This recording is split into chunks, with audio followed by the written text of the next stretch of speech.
Parker with E-Stream for today. Okay, where's Parker? Yeah, I think he was already here. I thought you were already in the box. There he is. Parker! Thought he was already Hi, how you doing? Doing okay. I'm doing okay. Let's bring in E. Let's bring in E. Here he is. Hey. E, look at him. Let's take some calls from the request line. Caller number one. Hey, man, what's up? This is Dominique from Shady Low Trailer Park. What's up, Dominique? I want to hear that song. I don't know what's happening. All right, I got that coming right up for Me you. either. Now, shout out the radio station. Wait. And give you what you wanted. W boom boom beat, baby. Okay, there you go. That's cool.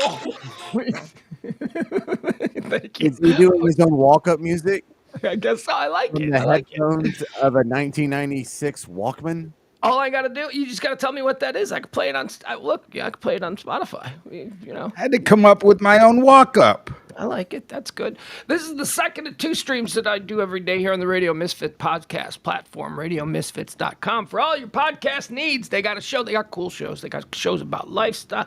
Wine shows, very good there. They do a soccer show that I know is very popular. Football, sorry. Anyway, Radio Misfits, radiomisfits.com. They're the reason that you enjoy all of these streams that we do. Okay, come on, everybody. Get on in. Come on.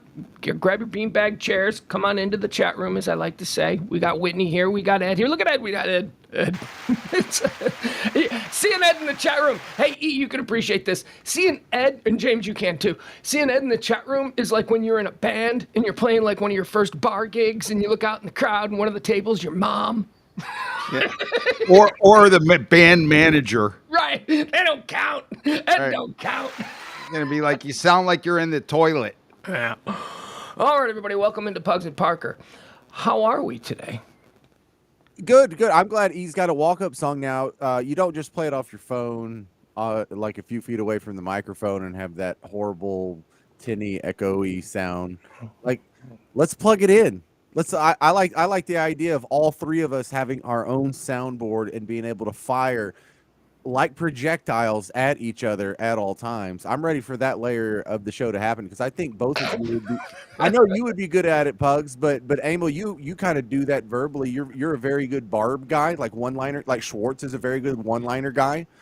And yeah, you need to get on that because that's something you would excel at, is being the guy that throws out the drops. Here's the problem with that I see from the get-go. When I hear your sound effects, James, very muffled.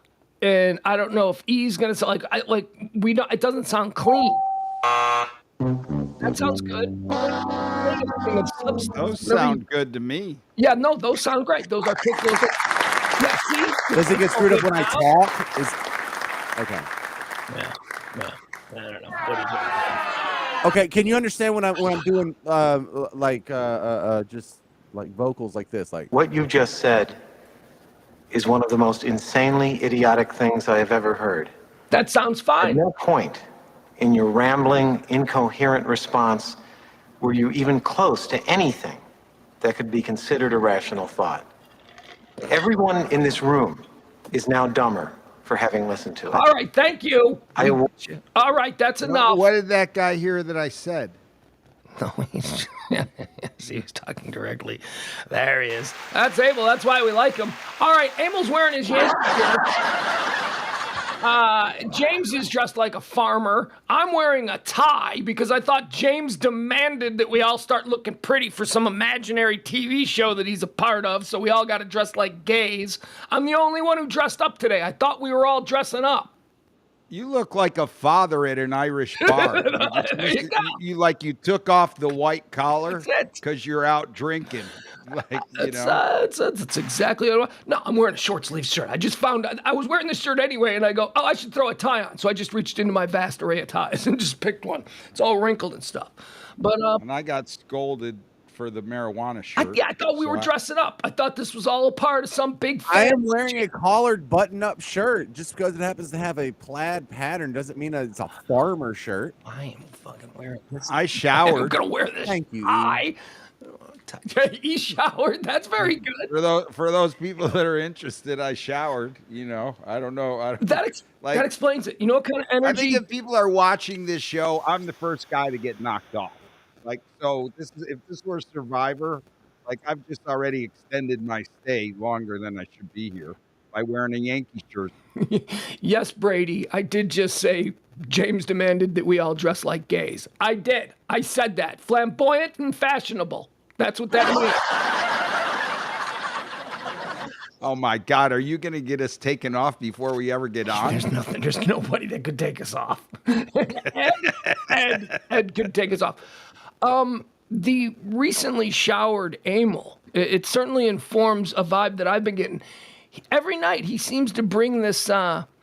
You know how like a 9-year-old gets, or like like a 6-year-old after their bath and before bedtime, when they're clean and they're a little wet and a little slick and they want to just watch TV for 15 minutes in their PJs. That's the kind of energy that Emil gives off every single night, and that's a good energy that I think we need. Well, thank you. I'm looking forward to bathing with others after the show. You know what I mean? Like when a little kid gets out of the bathtub and it's the one time of the day where his hair is perfectly parted. You know, mom combed it just right. He just looks good. And he's like, I'm going to see if I can con my way into another 30 minutes of TV. You know, that kind of unbridled confidence and energy that Emil brings. All right, guys, we don't have a guest today. I made contact with Val, but didn't hear back. See, that's the thing. We have to get into our chemistry and our rhythm so that I know when. Like a laundry vent, that little black square on the two sides. Oh, wow. Oh, James, I thought you were playing a drop. I thought you were, because you were. That sounds like your police scanners. That's my police scanner. Yeah, there's a big. Yeah, you need to get your own rhythm there, sir. Bathroom on one side. Oh, my God. I'm so sorry. Yeah, I've been following. There's a big story going on. We'll see how it goes. Isn't there always like a big story? Not like Good this. story. There's always drama in the lunchroom. Yeah. They're kind, not really though. I mean, but once or twice a day. Yeah, lately. Here's what I'm following here: Steuben County, Indiana. It's right there on the border of Indiana and Ohio and Michigan. Not Steuben County. Steuben County. Kentucky. No, Kentucky's the other end of the state. We're talking the northern end of the state, sort of, between Detroit and Cleveland. Maybe just west of Toledo. So you got Ohio buffering. Right. So all kinds of white trash hooliganism is the point I'm trying to make. Rural Indiana meets the worst of Ohio, meets the absolute most remote Michiganders. That's basically the area. We got a SWAT incident. There's a hostage situation. Shots fired. Police have been shot. This is at Drake Road and Briarwood. Multiple counties have been responding. This posted at 8:15, so I've been following it for a while. So I don't know what's going on there. There you go. So we're all up to speed. All right, next. Yeah, no, I'm out of here. So I wonder if they'll auction off that gun. So we were hoping to get Val tonight. Val did not come through, but I'm hoping she comes on. And I mean, who else do we need? We still got to record. We got to record Reed, but that's got to be at a time that not is 9 o'clock. So we'll see how we do that. And then that's it. Can you think of anybody else? I mean, God bless Liz Wild, but I don't think she's going to make it to the interview party. I think that she's going to be recuperating or dealing with. Alfie, did we ever reach out to Alfie? Did not reach out to Alfie. Is Alfie someone we should talk to? Of course. Yeah, I think Dan reached out to Alfie on our behalf, and I should follow up with that. Didn't we have a possible Tassos as well? Here's my question. As we run, I mean, I can't think of Everett. Did anybody try to get Everett? Well, no, but that sort of gets into what I'm asking now. Should we also talk to some of the advertisers? Should we talk to the Frankels? Should we talk to Bob? Should we talk to David from Autoflex? Should we talk to these people about their experiences and how the station performed for them? Or are we getting too much into the weeds with the advertisers? Well, the advertisers were not all of them, but a lot of them were at the events and were eyewitnesses to these stories and kind of rolled up along. They were just part of the crew. They were part of the mix. So yeah, of course, why would we exclude them? Yeah, Emil. I think the advertisers are a significant part because when you talk about, or everybody's kind of talked about, well, it was this and it was rocking and rolling and it was a cash cow. And, when we had, Bob on, and he gave dollars, in terms of what the billings were and things like Sure. that.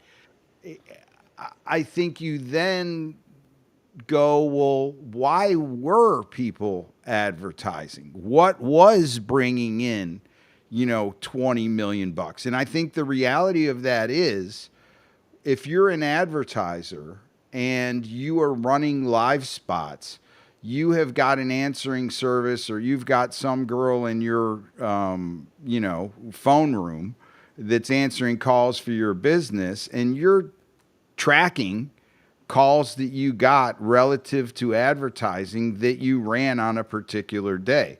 And then you're probably not running ads for a couple, 3 weeks, testing the station out and seeing if you are getting leads and seeing if people are coming in.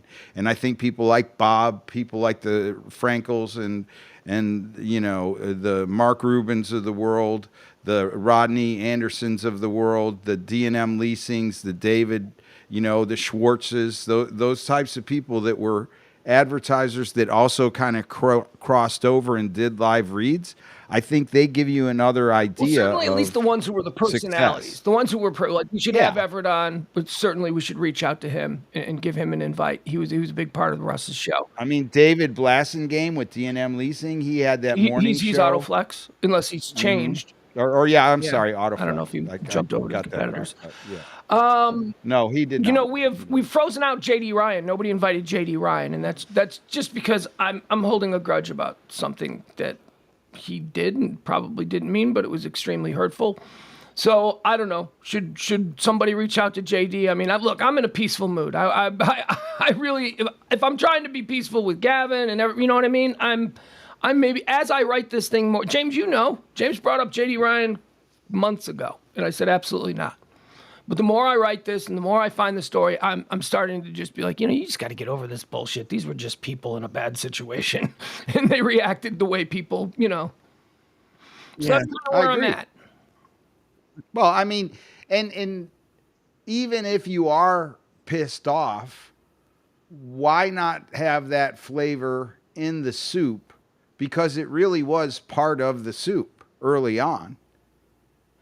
JD and Russ, got along for a while, and then things went stray. Right. And, I think the way that you end a relationship and the way that you end other relationships, after a while, there tends to be a pattern. So when my first son died, people on the station were all extremely respectful of that. Russ made some comment about it. Russ's comment alone wasn't necessary. He just acknowledged that it was a thing that happened. And then he mumbled something. And I don't know what he mumbled. And JD Ryan just thought it was the funniest fucking thing in the world. And I was driving with my wife at the time in the car when we heard that. And I don't know what they said, but JD had always presented himself to me as a nice guy, as somebody who was sort of like, look, that's nonsense going on over there. That's just him, and it's not me. He was always a gentleman until that moment. And in that moment, I've been struggling with that moment. So there it is. Well, that really sucks that you've had to deal with that for that long of a period of time. And I know how much that hurt you at the time. And it's my ego holding on to it. I can let it go. Like, I can choose to let that go. That is, you're right. It did. It hurt at the time. It doesn't still hurt. I'm totally over. You know what I mean? It doesn't. So why would I hold on to it? Sorry. Go ahead. Well, and I think because you don't know, and he did laugh. Yeah. It only festers. It only gets worse. You can only imagine. He might not even, you know what I mean? He might not have even been, but because knowing how cruel Russ had been, I just assumed that they made some joke off the air and, it was so funny, and then they let the listeners in on it so they could hear everybody laughing. The previous subject being the death of my child. So, All right. Well, look, you absolutely 100% got to let that go. And I'm going to reach out to him and If you want to be a part of it, cool. If we Hey, I Or mean, if you even if wanna just say, Oh, "You know well, what? I don't wanna be part of this," you can professionalism dictates that I would absolutely be a part of it, and I can be cordial and gentlemanly, and my whole I'll reach out to him. yeah. Dan Lewis as well. I'll reach out to Dan Lewis. I saw Chris. I've been meaning. I keep forgetting about Dan. How can I forget about Dan? He was so important. But Dan Lewis should also be interviewed. Russ's original EP at the station. That's radio talk for executive producers. anybody be able to find David Stone, I think he would be a That would great be cool, interview. yeah. I thought he died. Oh, really? I have mourned. Whenever I think of David Stone, I think, oh man, that poor guy. I love I don't David know if that's Stone. true. I mean, I haven't really. David Stone should certainly be. I mean, he was the voice and the life's blood and the energy of that station. He was everything you heard with, why are you listening to this stuff? What, that guy, we need to talk to David Stone. Well, and not only If he's that, alive, then we need to talk to David Stone. We need to try and find him. and when you were, you had a funny bit on your show and they clipped it out and they wanted you to come in and do audio for He's a the live, best. read, or he was the best. Like you could sit there and just ramble on and then get a few of it right in one ramble and a few of it right in the next ramble and like laugh and chuckle up. And somehow you'd come out of there and he would like have everything that he needed and it would sound really good. No, he was terrific. So- Yeah, I mean, look, I've worked with a number of really good ones. In Chicago, there was a guy named Matt Bisbee, and here in Dallas, we had David Stone. You got Groobs here in Dallas, who does some of the most incredible creative. I mean, there is a lot of talent, and David Stone is right there with any of them that I've ever heard. So, And he had such a good ear too. Like he knew when you like hit one out of the park, he was like, that's gonna work, and then it would. And you'd be like, how did he know that? David was also super funny without anyone ever expecting that he would be super funny because he was so quiet and kind of reserved and he was all in his headphones and his microphone. And then he'd write these scripts and he'd voice them and they're like, who wrote that? Well, I did. No, you didn't. Yes, I did. I love David. He was great. Yeah. So we need to find out if he's alive because I've been mourning him every time I think of him. I've been feeling bad. Yeah, I mean, just when you said that, I was like, oh God, that sucks. Is he on Facebook? No. You know how I think we'd be able to find him what about Jimmy Blue Eyes? I don't know that he would know. I'm trying to think of who would know. Who might know? No, but he would be a great interview. Jimmy Ryan. We had Jimmy Ryan. How did I miss? I think you were here. Was that early on? Yeah, was guess what? kinda early. He wasn't that great either. No, I'm kidding. He was. No, Jimmy was good. I wanted to ask about the tape. The tape. Yeah, if he knew anything about the tape. What's the tape? The sex tape. Whose sex tape? The sex tape. Remember when we talked to Val that was going around the station that everybody knew? Yeah, I remember that everybody knew somebody about had that, but- sex up on the top table. But I didn't know. Yeah, I don't know anything about that. That's apparently something that I missed that was revealed in one of the earlier interviews. And I'm like, I never paid attention to any of the fun stuff. Well, sleazy stuff. I can't believe you didn't know about the sex tape. Yeah. Well, I learned about it just on The other day. interviews. I didn't know about it either. Yeah. You guys, I don't see David Stone. I don't see David Stone on Facebook, and I want to say we used to be friends on Facebook. Huh. David Stone was funny because Eric and I figured out that we could write anything on a script and he would voice it. Just no questions asked. He would assume that there was like a dialogue and that was just the next line and whenever he was supposed to talk. So whatever you put in there. And so we used to make him say like just horrific things, and it wasn't for the show. It was just for us to giggle in the studio, right? And I'm sexually attracted to my mother, and just like really weird. Right. Yeah, I remember some of those. I've got great big balls, but he would do it in that big David Stone voice. David Stone voice. Exactly. I know that David and I used to be friends on Facebook because I used to see him, and I don't see him now. Oh my God. I'm starting to think that maybe he did pass. All right. I don't know. I'll find somebody. I'll ask around. I'll talk to somebody who might know. It's funny, like your thought process when you no longer see somebody on Facebook. is immediately that They're they're dead. dead. Yeah, that something terrible has happened to them. As if they just couldn't have said, hey, I'm done with Facebook. Like if you look somebody up on MySpace and their account was no longer on MySpace, you wouldn't immediately go to, oh, they're dead. But with Facebook, you've decided that he's dead. Yeah, because that's how they exist. So many people only exist to me through Facebook. That's they've never existed not on Facebook. They're just people I know from Facebook. You know who we should ask about David Stone? Just to backtrack for a second, I bet Ben and Skin would know because David Stone stayed at 105.3 and he would have been their guy over there, so they might know. Okay, that's an idea. A good one. James, floor is yours. You look. Okay, so how do we, has Emil seen the folders that we have where the interviews have been broken up by chunks? No, I don't think he has access to that. I don't think he. I mean, did you send him an invite to the group? And then it's Emil and Google doesn't even know how to. I mean, you know what I mean? I don't know. Do you use Google Drive at all, Emil? Do you use- Google Drive, like, is that where you search? No, that's Google. No. That's Google. Oh, no, I don't use Google Drive. All right, so look, I think the interview. That's how you share files. I'm really impressed with all the interviews we've gotten thus far. I think if we don't do one more interview, we have enough for a rockin' ass series. But we're going to get more, and it's going to be even better. I think the hole in my soul that I want to fill, just because it would add such an air of legitimacy, and I would genuinely like to know what he thought, is Reiner. We need to keep barking up that tree. Yeah, I gave up on that. Well, did we give up on Ben and Skin? What about Gavin? Sorry, Ken. Did like Gavin you write declined. a? We already talked to him. Gavin declined. We extended the invite. We're free and clear. We can say. But I thought we were gonna do a follow up. Hey, would you reconsider? Good point. We did say that. Well, let's see if we can get Ben and Skin. Let's see if we can get Reiner. Let's see who else we get. Reed Rieger. That would still be nice. No, he's definitely doing it, but that might be on a Sunday afternoon.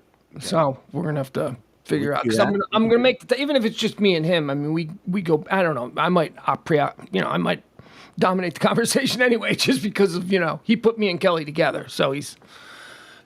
You know what I mean? I might have more to talk to him about and go into deeper things, but. Understood.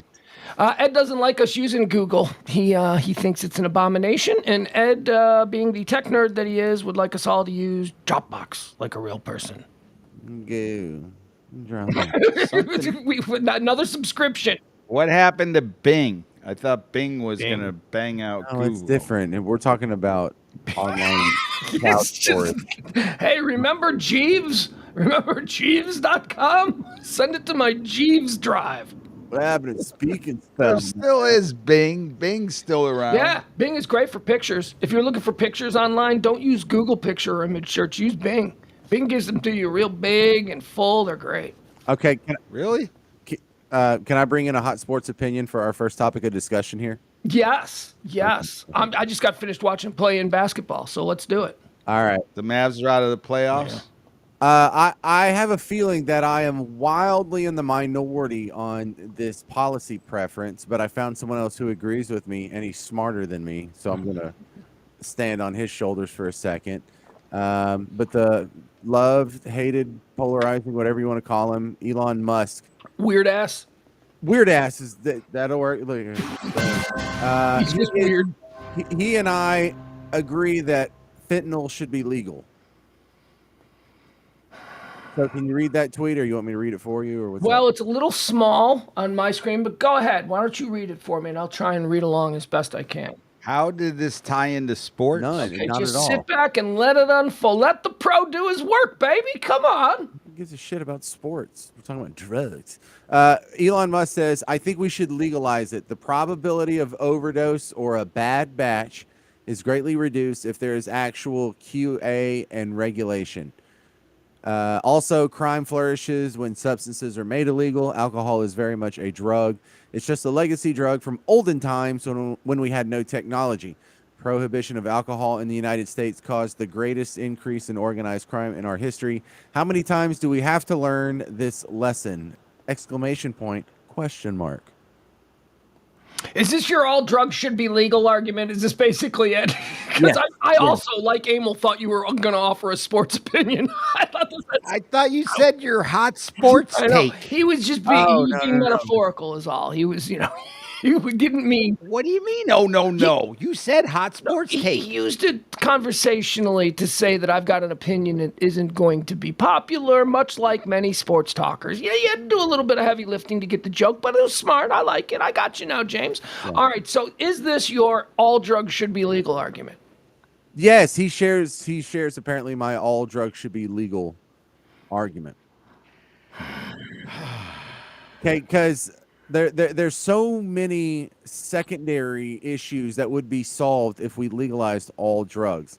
Most of the chaos at the border is because cartels and they're funded by billions of dollars worth of drugs. That would instantly be, it wouldn't all go away, but it'd be reduced by like 80-90%.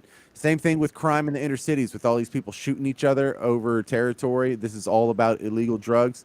You legalize all the drugs, that it doesn't all go away, but it probably drops by more than half. Because look, when you look at murders, that's what more than half of them are, is people caught up in the inner city drug crime.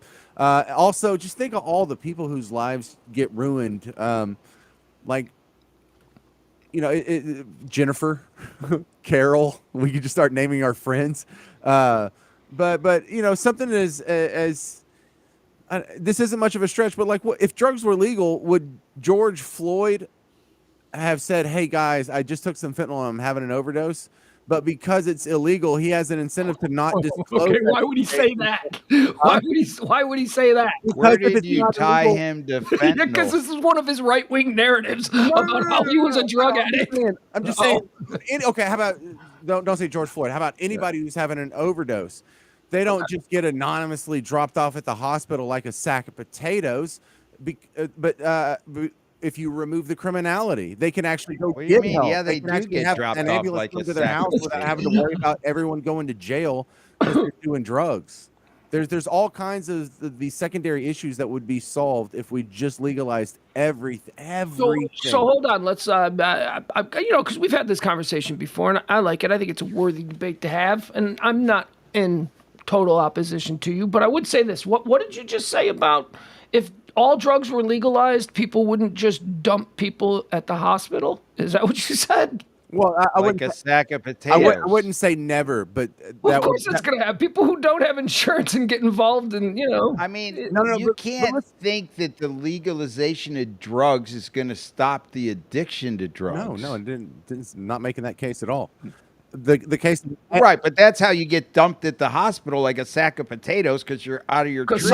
somebody You OD'd, dump- and nobody wants to get in trouble for it. And, Yes, you get dumped at the hospital because they don't want to call an ambulance to their house because it has drugs in it. No, because you're homeless, Dude, because you have no money, and nobody knows who the hell you are. You're just OD'd on the side of the and you But road. also, every kid ever who had someone at a party, alcohol overdose or whatever, got dumped at the hospital. They didn't stick around, and alcohol's legal. I mean, Not for the sometimes you just get kids, involved. not for the kids. We don't need to get in the weeds on this. I just thought that was an interesting analogy they No, made. but look, they wouldn't. But you would at least walk your friend in because there's no legal ramifications if you can admit in public. Well, what if we're in a we were car? doing Why am I heroin. walking them and we just drive up, get out of the car, and then squeal out of there? That happens a lot.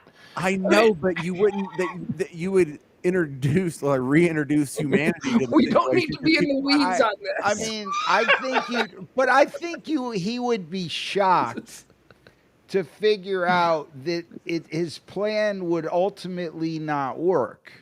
Because if the demand for cocaine was higher than the production, just because it's legal doesn't mean that you know how to produce it. And so if the demand for cocaine or the demand for fentanyl or some drug was higher than the amount that was manufactured by people that actually knew how to make it, I don't know that you'd see a reduction in price necessarily. Because I would go, well, shit, they were paying $100 a gram for it before. If Walgreens started selling Eli Lilly produced cocaine, pharmaceutical grade cocaine, people don't. I don't know that the price would go down. of course it would. Yeah, I don't. if we were cranking this out now on an assembly line instead of having a bunch of middle-aged women stomp on it with their feet in the jungles of Colombia, I think we might be able to produce more product if we could do it legally and factory. Well, you would have all options because the beauty of So the price capitalism would would come be down. there would be the mass-produced, highly processed, refined stuff that comes out of the assembly line. But I also Yeah, but would they go to Colombia and buy the land from the Colombians in order to produce cocaine? It's not like you could Okay. grow coke here. So can I say a little something here on this, or do you want to finish up, James? I was just also going to say, I also envision there being like we've gone from just regular beer like Coors Light to now craft beers, and from Sure. regular whiskey like Jack Daniels to now these craft whiskeys that come from like the Peruvian Black Hills or whatever, and they're aged in some oak barrel from France. Or come from Panther Island and Fort Yeah, and it's Worth. like $300 a bottle. So there's like a very artisanal craft side of the like Coke, drugs. Sure. You're great. You'd have craft drugs, and so Well, you have craft weed. exactly. No, it'd be a lot like that, and it'd all be over the counter. And CVS would be a very cool place to go on a Saturday. I just don't know where you'd grow the coca plant. Probably in Colombia. I mean, we just get them to send us the paste, probably.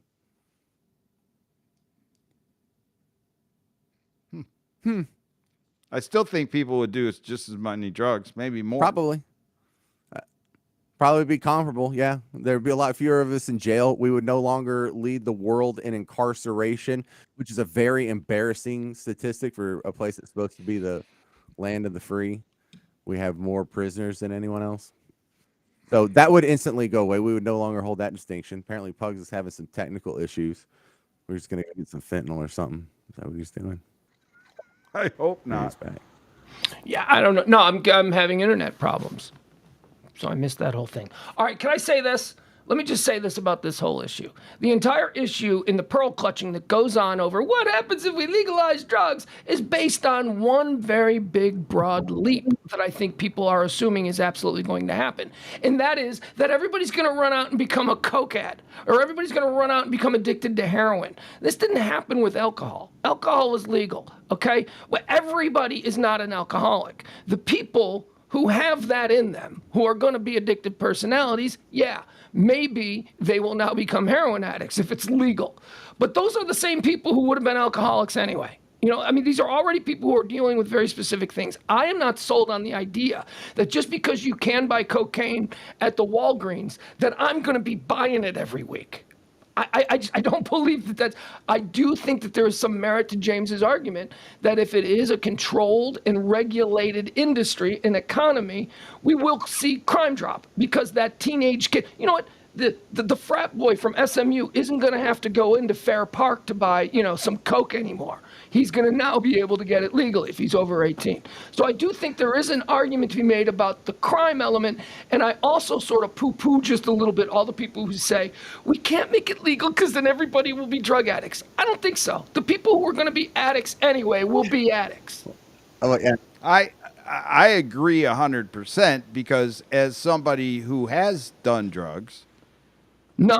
I make the conscious decision every day not to do them or to do them, depending on what it is that I'm Sure, feeling. you're a gentleman of leisure. You have that option every day. Right. when you wake So, up.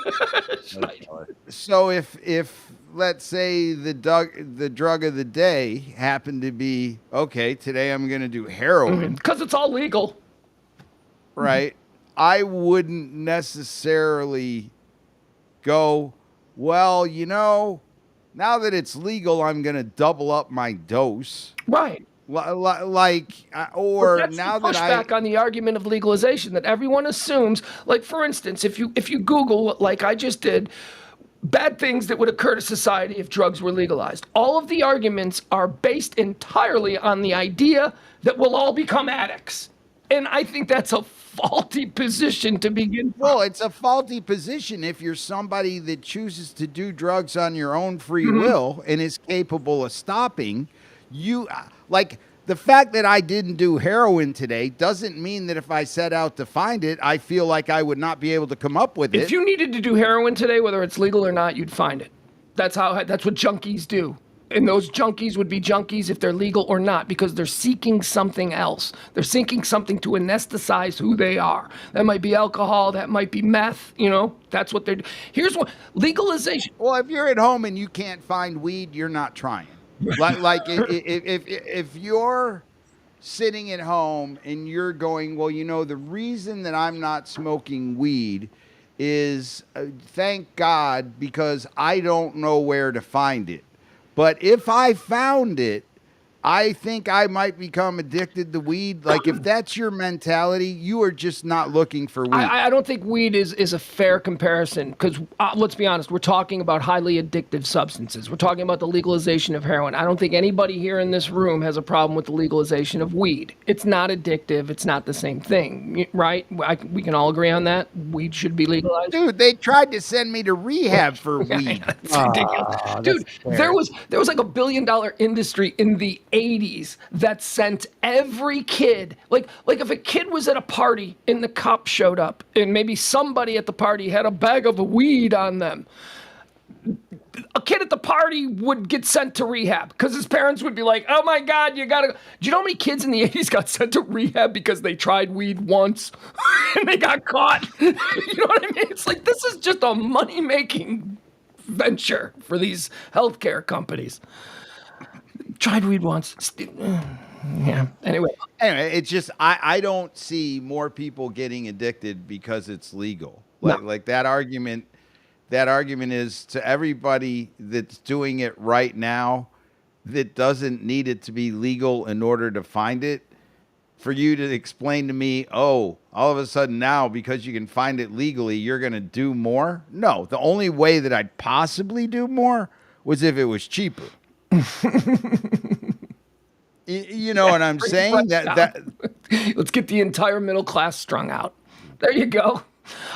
Okay, so let me give you these. So here's one of the arguments against legalization, against what James just so eloquently put forth. First argument is legalization would increase the number of drug users, right? That's the argument that everybody's going to start doing it. I don't need to read any of the other ones because all of the other ones are dependent upon you believing that the first one is going to happen. So I think the pushback to your argument, it seems natural, right? Like most people's reaction to what you said would be, legalize heroin. That's because of programming. It's because they've just always been told. They've never really thought it through. And you're saying something so original and from left field that they're pearl clutching. But when you really think about it, it makes a whole lot of sense because, go ahead. Well, I'm saying the likelihood that you're going to take a psychedelic drug, okay, only when it's legal, right? Okay, right. Shows me that your ability to untether is not there. So why would you take a psychedelic drug to begin with? You know what I mean? It's like if you needed it to be legal in order for you to partake in it, then chances are when it's legal, you're too much of a pussy to take a psychedelic drug anyway. People will casually try a psychedelic drug once. Nobody casually tries a psychedelic drug twice. They know what's coming and they want it. That's why. But you're people not who don't want it casually after the first time. Don't do it every day. Like me, I did acid once. I'm like, okay, I did it. I didn't want to do acid again. It wasn't fun.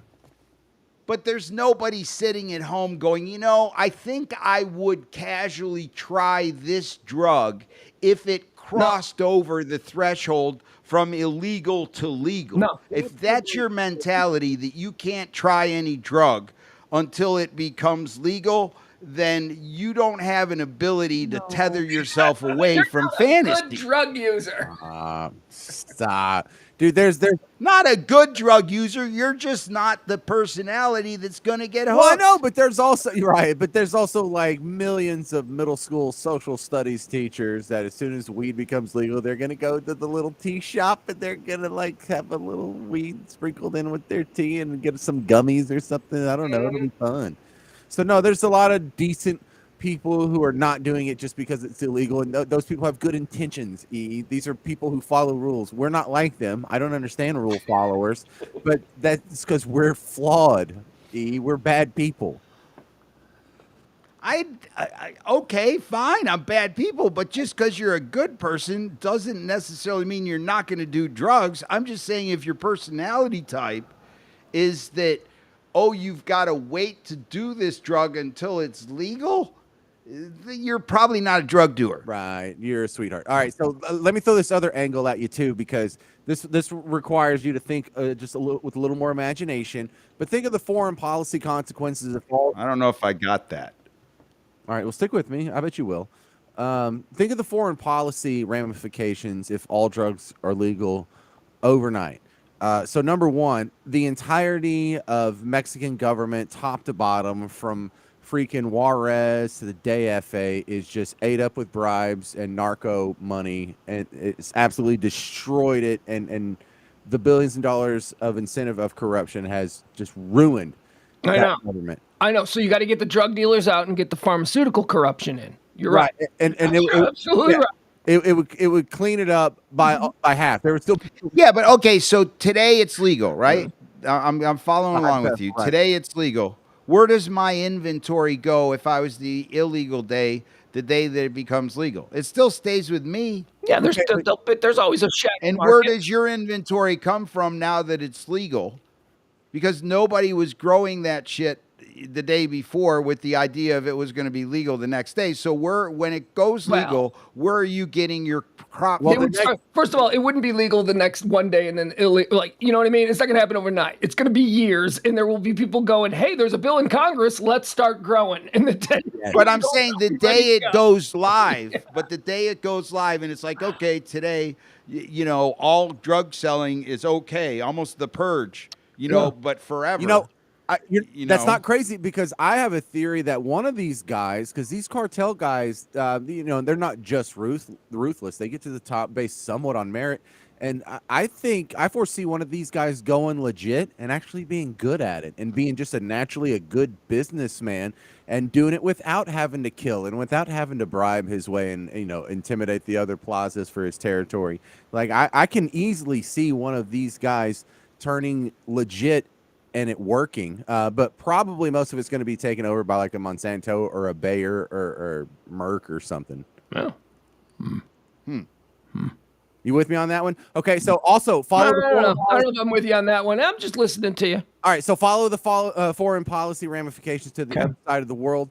What does that make Afghanistan?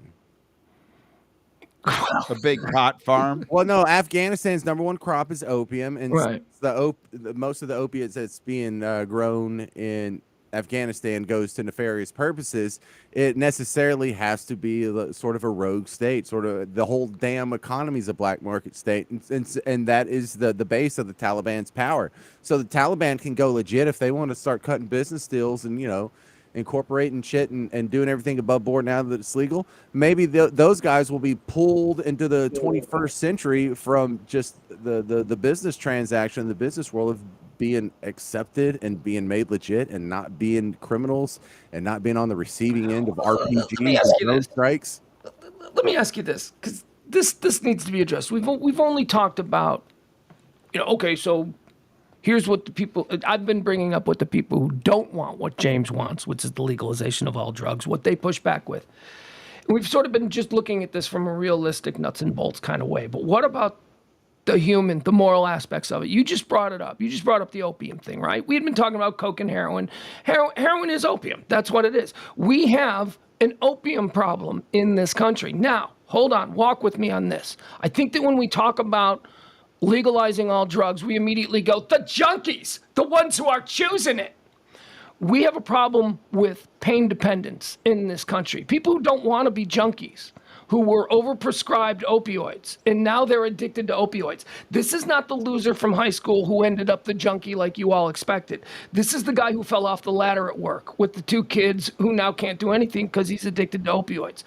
If that kind of thing becomes completely legal, who cares about what the junkies are doing? But how are we caring for our injured who will now be overdosing left and right? Because it does kill pain. It does. Yeah, and so there will be not a total relief. That sector will always exist of society that falls. So they'll always be vulnerable to some, but we will cut some of the damage, because a lot of what happens is when these people run out of legal means of obtaining the opioids that they are now addicted to, they necessarily turn to the black market, which doesn't have the QA, which doesn't have, And you that's know, where you get the home invasions and the stolen televisions and the jewelry thefts because they're trying to get money so that they can buy the drugs because they fell off a ladder when they were 40. yeah, accidents are going to happen. The human condition is going to But do be we look at those criminals any differently than just a junkie? We should. If we're we going to make it absolutely. all Oh, legal. yeah, no, we absolutely should because look, these guys are almost forced into the black market specifically because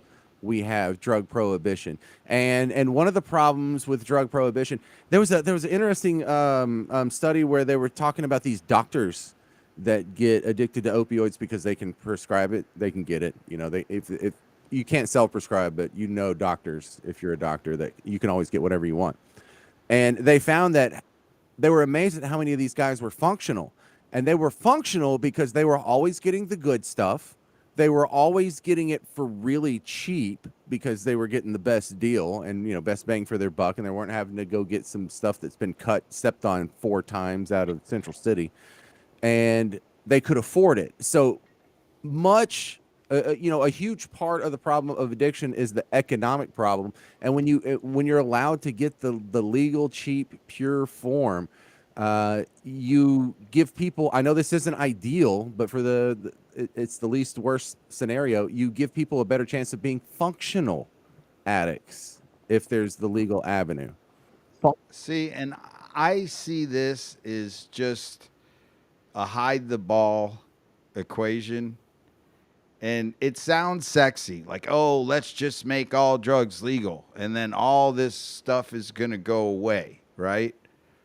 And so it sounds sexy at first, but it's kind of like if you've ever been in business or you've tried to get into business and you're thinking about a business that you want to be in, there'll be like 10 things on your list of why you need to be in this business, like 1 through 10. You'll have like this and this and this, and you'll have your presentation, blah, blah, blah. And then you go off and you open up that business, and a year later you do that inventory, and I guarantee you, of the 10 things that you thought you were going to get in business for, probably 5 or 6 of them are off of that page in the first year, and there's probably like 4, and that 4 may not even be in the top. It's like somehow you got in there and you started swimming, and it just took you in that direction. And that's what I think would happen if all drugs were legal. Like, okay, it would start out, everybody'd be in the pond and they would be fine. But you know, there are some people who can't just take opioids and this and this and this, because eventually they get themselves into this person that needs to be behind bars or incarcerated or put in an institution. And so when they're legal and people just become addicts because that's what a lot of people are, you can't go to those people and go, okay, well, we're just going to keep on giving you free drugs for the rest of your life. And so at that point in time, when you don't give them to them is now when the new type of crime sets in. Well, that's not my and plan. so it's not this guy, it's the guy that can't get it anymore. I think and this is sort of what Emil was alluding to, the idea that James kind of, I don't know, maybe you can expand on it. What is in your vision of the future, the drug prevalent future, what is a functional addict? What does a functional opioid addict look like? I sure as hell don't want to be driven to work in the morning. I don't want to give people free drugs for the rest of their life. Holy crap, no. But what if that's the only way? But when they can't get them, even if they're legal, the crime is then going to set right. in. So what happens to the guy who has the chronic pain, who's either going to kill himself or he needs to keep taking these drugs? I mean, you're going to cut him off? Okay, so functioning addicts. I mean, should there be a program? Because now we're talking about the government. Now you're getting the government. But should there be a program where these people, sort of like methadone, where they can be? There's an attempt to turn them into functioning addicts. And all I'm saying is you're gonna become a problem at a different level. You're now not the guy that can't afford it. You're now the guy that can't afford not to be on it anymore. Yeah, but you know, you don't have any analog in the actual acceptable legal world. Like that doesn't happen for anyone who wants Tylenol or Advil or Aleve. That's not if it's over the counter and it's super duper cheap, then no, there's not really going to be an economic barrier to getting it. If you really need some, you could just sit outside the gas station like these idiots who beg for money, get $5 and go get, a week's worth. Well, that's interesting that you bring that up because here's a little fun fact. You know why you know why we have prescriptions for drugs? We didn't always have prescription for drugs. You used to be able to just go and they'd put it in the little, they had the little dropper bottles. Yeah, I'm against all prescriptions. That's a ridiculous system. Well, the reason that we have prescriptions, everyone would assume it's because there's addictive drugs and you can't just, go and buy codeine 4s. You'd have all these. Wasn't it so we weren't supposed to overuse antibiotics and develop super bacteria? No, yes, partly. It was the reason the drugs were turned into prescription drugs is because they realized that they only have a certain amount of stuff. And if everybody could buy whatever they wanted, let's use an antibiotic. Let's use penicillin. We know what these doomsday people are like now. Imagine back in 1918, those people were around. They would have bought up all the penicillin, and when people really needed it, they wouldn't be able to get it. So they said doctors are the only ones who are allowed to point you to the stash because there's a limited amount of stuff. So that's why we have prescriptions, because they decided that doctors were the ones that would decide, as opposed to just some guy buying 50 crates of penicillin in 1890 or whatever. Yeah, like the way that there was a run on that stupid drug that Trump said, they all ran out and would bought make that. COVID go away. So I would also like to point out what a horrible, abysmal failure the prescription system has been, because we are breaking the last 2 years that we have full information for, because I was just looking at this earlier this week, is 2020 and 2021, and overdose deaths are through the roof in America. And of course, we can all guess why it spiked in 2020, but in 2021 was even bigger. And so this comes from the exact avenue of drugs that is supposed to be reined in and protected by the prescription system, and it's the one that failed us the most. Talking about the opioids. Yeah, and there's no prescription system for meth, and it didn't kill as many people as opioids. You've got to be kidding me! And for like acid or there's no prescription system. But people were hooked on opioids in a pretty nefarious way, and the reason we have an opioid epidemic is because they told all of their doctors that they would take them on cruises to the Caribbean if they moved the most opioids. Right. So you're explaining. Okay, but that was the Sackler brothers, and so all that. But that's why we have the opioid problem with all these people being addicted. Because guys who didn't need it. But I'm with James. I'm with James here, though. Okay.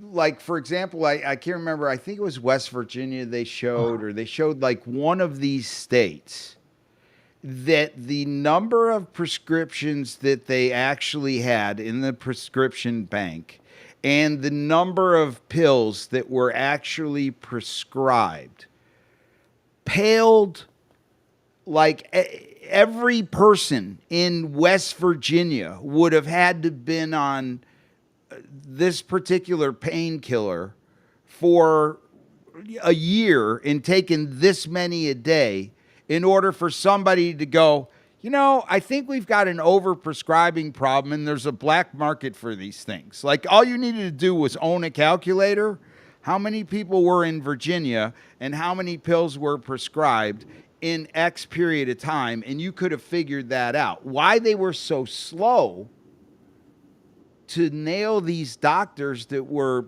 basically pain pills, pill mills, that always shocked me, because you could see these doctors that were the pain prescribing doctors, and they would have patients out their door down the, that stuff that they put in the Sackler thing, that was real, but that was known back then as a pain doctor. Oh, I'm a pain doctor. Well, everybody's got pain. Oh, so you go there and then you run out of there with your prescription and you sell them on the, black market. Even if you don't need them, you're selling them for a profit. Let me and you put $500-600 in your pocket a month. Let me do something here while you guys talk. I'm gonna bring up a map, okay? Because you just mentioned West Virginia and Kentucky. One of the most disturbing things about this opioid epidemic is we'll play a little game. We'll do it live on the air right now. I'll do it. You guys can keep talking, and I'll find it. Go to Google. Okay. Go to Google Maps and just pick out a random town in Kentucky or in West Virginia, somewhere near the border there in Appalachia. Zoom in on that town, find that town's main street, and start driving around. You will get to the heroin clinic or the methadone clinic or the opioid clinic or whatever it is in that small town, and there will be a line around the block. Guaranteed. Google. I've done it. I've done. This was a challenge that I saw on Twitter like 6 months ago, and I'm like, holy fuck. So let me try and do it. It's okay. So here we go. We got the United States. We'll zoom in on West Virginia. Down. Do you see anything there? Should I just randomly pick a random town? I'm walking Okay. through Beckley, so I'll set that up while you walk through something else. Yeah. See if you can find. Or I'll check. Oh, what a cute little town. All right. So what? So the deal is, how do you find the heroin clinic? But you just find Main Street and just drive around. These towns have like 4 things, and one of them is the heroin clinic or the opioid clinic or whatever it is. And there. Oh, so it's so small that Right. the interchange That's of the point. town, That's why it's that's so going to disturbing. be one of them. Because there is nobody on the streets anywhere in this town until you drive past the clinic, where there is a line around the block of people addicted to opioids. It's Yeah, and like, okay, if you're living in that town and you see that going on, like, how do you need the cops to come and tell you that there's something going wrong there? well. You look. You don't. We're People are lucky just. the cops are standing down on all these people and allowing them to get help. The cops should be enforcing the law and taking all these people to jail. Oh, excuse me, you're probably possessing drugs right now. Let me go ahead and ruin your entire life. Oh my God, this town looks darling. this town looks darling. Now where's the drug clinic? Oh no, you big bunch of losers. And there's going to be people outside because Google Maps couldn't get the picture without the clinic being open. No, they're open for business. They're jam packed. That's what. No, that's what I'm saying. And so when Google Maps went by, Yeah. there's never a time that there's not a crowd.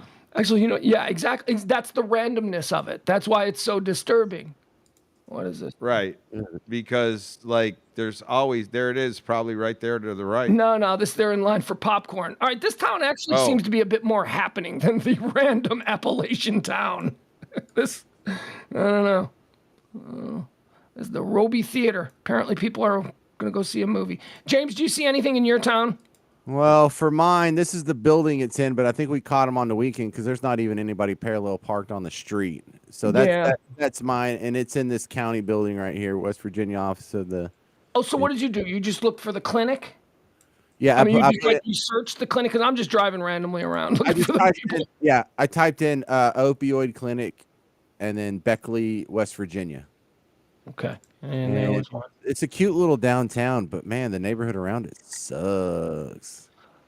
These people have a hard life, man. These people, this cannot be an easy existence. It's generation after generation in the coal mines. That's a rough. Who's the guy that just was convicted, Murdoch? Like that guy. I mean, Well, he was South Carolina. He was downright fancy. Yeah, but I'm saying his pill addiction. You know, when you're addicted like that and you're paying $50 a pill, $40 a pill, and you're taking, 50 of them a day, 60, 70 of them a day. I mean, I'm a big believer in the theory that there's another layer of issues that come up with drugs just because the second they become unaffordable. Now you have. Yeah, it's never a problem until you can't afford them. Right. And for so many people, they're functional. And that's one of the great things about alcohol is all 3 of us know, and the guy was watching right now, we all know people who go to work and on their way home, they pick up a 12-pack and they drink it all before they go to sleep. They just get drunk every day, and they're probably shortening their lives by like 20 years. But they're still paying their taxes and taking care of their kids and paying all their bills and not getting evicted, and you know what? Not getting arrested. They're functional. They're functional addicts. They have their own little poison, and luckily, their drug of choice has been grandfathered in by the the legacy of society already being used to alcohol. I just for all these other people who are addicted to more serious drugs, it's tough enough being a pillhead, and then on top of that, now you're a criminal. We've got to stop that. Well, I think if you have the personality that is going to want to party or have an affiliation with a substance that takes you to another place, you've got to grade them by how hard are the miles that you're putting on the car. And I think marijuana is probably taking the least amount of tread off of life's tires if you're going to be addicted to something. And, I think it's then Russian roulette from there. Is it alcohol? Is it ecstasy? Is it acid? Is it heroin? I don't know. Is it coke? Hey, let me ask you guys a question just before we sign off here. This is a quick one, and it kind of has to do with what you were just talking about with alcoholism. So I listen to out of town sports radio all the time, and today I was listening to a station I listened to in Chicago, and all the shows all day long kept playing this caller called in, and apparently last night or the night before at the Cubs game, they put new lights in, and they're like super halogen lights, and it's supposed to be a totally different look. So they were asking people, "Hey, what did you think of the lights?" So this guy Are you called saying in. at Wrigley Field? Yeah, Wrigley Field. So this guy calls in, and they're talking to him about the game, and he had a really good time. And the guy says, and this is the drop that they were playing all day long. Okay, now the drop is, they said, "What did you think of the lights?" And he said, "I don't know, man. I was drinking. I had like a bunch of beers, and no, the quote is, I had some beers, maybe a Long Island and a couple of shots. I didn't notice the lights." And they kept playing that. They kept playing, "I had a couple of beers," all day long, every show. Hey, that guy was at the game, and it was really funny. And they were acting like that was an atrocious amount. And I'm like, is that a lot of beer? 9 innings of baseball, some beers, maybe a Long Island, and a couple of shots. Maybe I come from strong alcoholic stock, but that does not sound all that bad. No, that's funny because it's a classic alcoholic line, because alcoholics do the opposite of what fishermen do. If they caught a fish this big, the story is this big. And for many alcoholics, they can go and they can have 13 beers in a row. How many did you have? I had a couple. Yeah, that's true. And I also thought it was funny, and this was very important. They kept hammering on this. He said, maybe a Long Island. Like, anybody who's had a Long Island would, I don't know if I had a Long Island or not. If you are in a Long Island mood, if you drank a Long Island iced tea. So he was covering up. So maybe he was lowballing the exact number. But I don't know. I didn't think the number sounded all that bad for 9 innings of baseball. And I've never had a small Long Island. Oh, no. What a long...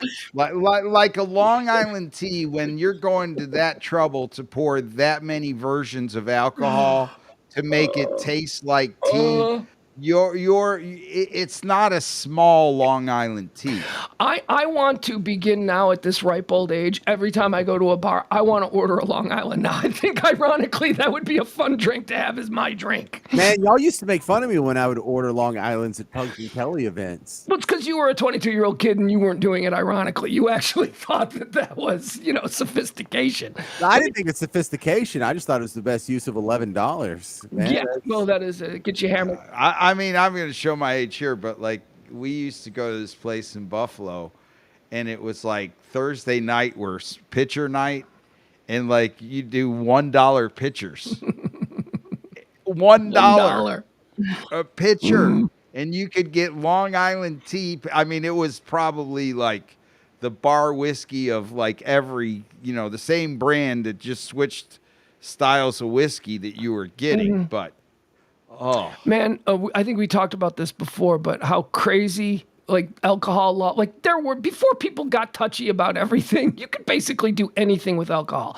I don't know about here in Texas because of the Bible Belt and all that, but certainly in Buffalo and in Chicago, you could do you realize that in the 1970s and the 80s, the Chicago White Sox on weekday games had nickel beer nights? Nickel beers at a baseball game. That sounds fantastic. Yeah. The teams absolutely sucked. They were getting blown out by 11 runs, but the place was packed with 19 and 20-year-olds drinking nickel beers. We went through this funny wave as Americans in the fact that we had like this sort of religious awakening and then sort of a fall from religion and to secularism, and we had this wave in the 1800s that preceded the temperance movement because we drank, the average American I think it was in the 1880s, on average drank 6 times as much alcohol as the average American drinks now. Yeah. Yeah, we did, because there was no water. You couldn't drink water. You drank beer instead of water. Beer, because of the way alcohol was fermented, it was deemed, beer and alcohol in general was deemed the safest thing that you could drink. Yeah, because the well, water was I think You were rich if you drank bottled water. Like, bottled like water. That shit that came with bottled 1980. water back when it first came out. Like, I mean, I 1998. remember, yeah, my grandfather was like, when it first came out, he's like, who the hell needs their water in a bottle? Like, you know, like that was just, it was right. gonna fail. me. It would have never worked. I don't. He's right. You know, So you go, why are you buying bottles? I don't get it. We got tap water. It's nice. It's cold. You put it in the fridge. You get it. You pour it in a nice little bottle. You I screw it on. mean, he rolled over. He's still rolling shouldn't. over in his grave. Like He's he right. could not believe that, and Stupid. you basically were rich and throwing money Mhm. away if you went to the grocery store and you came back with bottled Have water. you ever seen the how this is the scale of how stupid humans are? Every single one of us has water that comes out of our tap that we pay for. Incredibly affordable too, by the way. Let's talk about how water, purified, clean drinking water, is really affordable. But because of that, we choose to either drink Ozarka. You know, you got the people with the Ozarka. It's all the same water. Ozarka for like maybe $1 a bottle. And then you see these D-bags with the Voss. Have you ever seen the Voss?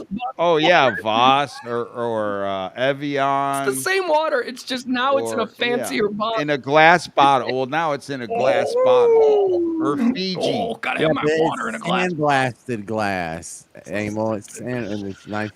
I think Yeah, I mean the bottle costs more than the Of product. course it definitely, does. definitely. But I think Ozarka water. I don't know if that's still the case, but I know when I was a kid, it was literally the Fort Worth tap water. Like that was its water supply. That was Cool. its source, because you have to list a source on bottled water, and they were like, Fort Worth has good water then, because that water's fine. Pollen Spring, any of your bargain waters, your Pollen Springs, your Ozarkas, I'm down with all of them. So I heard Crystal Geyser, that China owns a bunch of land in Oklahoma, and Texas, yeah. and they take the water out of Oklahoma and ship it back to China. That tracks. What do you think of that? I don't know. You buy the land, you get the mineral rights and the water rights. I don't know. Do they own Right, the air but I rights? mean, in Arizona and Colorado River, we don't have enough Right. water over there. Why would we let China come here, take our water back to China? Because business, baby. Somebody sold it. Somebody made a profit. This is America. We Well, do I what's in mean, our they best they interest. probably have got boats coming over here that's not because good. they've got Boats stuff to to send Oklahoma? here, Boats too. and the boats. No, but boats coming to the I U.S. and can't they're think going of to a go less back efficient empty. way to get fresh water to China than go pump it out of Oklahoma and then truck it to the coast and then boat it to China and then put it in their lake. Well, but they already got to go back. So if they go back empty or they go back with water, I guess They got you like know, they got like a quarter of the land in the world over there in China. They don't have their version of Oklahoma. They don't have their version where they could just get water. I guess they don't have their version of water. they're like 100 times the size of us. Or do you think they're just doing it to deplete our resources? I don't know what. Yeah, I don't know what they're doing it for. That's not going to do it, man. You know how much rain falls on us every year? Well, look what's going on in Yeah, Arizona. dude, no, there's a water shortage in that part of the world. It's pretty bad. What's that Lake Havasu? That's like they're finding all these dead bodies that the mob dropped in Lake Havasu in the 70s because the water levels have Exactly. dropped so low that they're finding. Like literally, I think it's like 50 feet Yeah. in some spots. Yeah, or whatever the one is outside Vegas. Maybe it's not Lake Havasu. James, tell everybody about Lake Oh, James Mead. is gone. That's what it is. It's Lake Mead that is empty. That's where they're finding all the mafia bodies, Lake Mead. All right, thank you, E. We'll see you tomorrow night. Maybe we'll have Val tomorrow. I'm hoping. Al. I said Val. Oh, I just brought James back. And now I brought E back. I thought All right, now both of you go. Yeah. All right, now it's just me. We don't give Everything's Gonna Be All Right by John Hinckley its due. So I'm gonna step away and I'll see you tomorrow at noon. Enjoy. America's favorite failed presidential assassin and singer-songwriter. Everything's gonna be all right.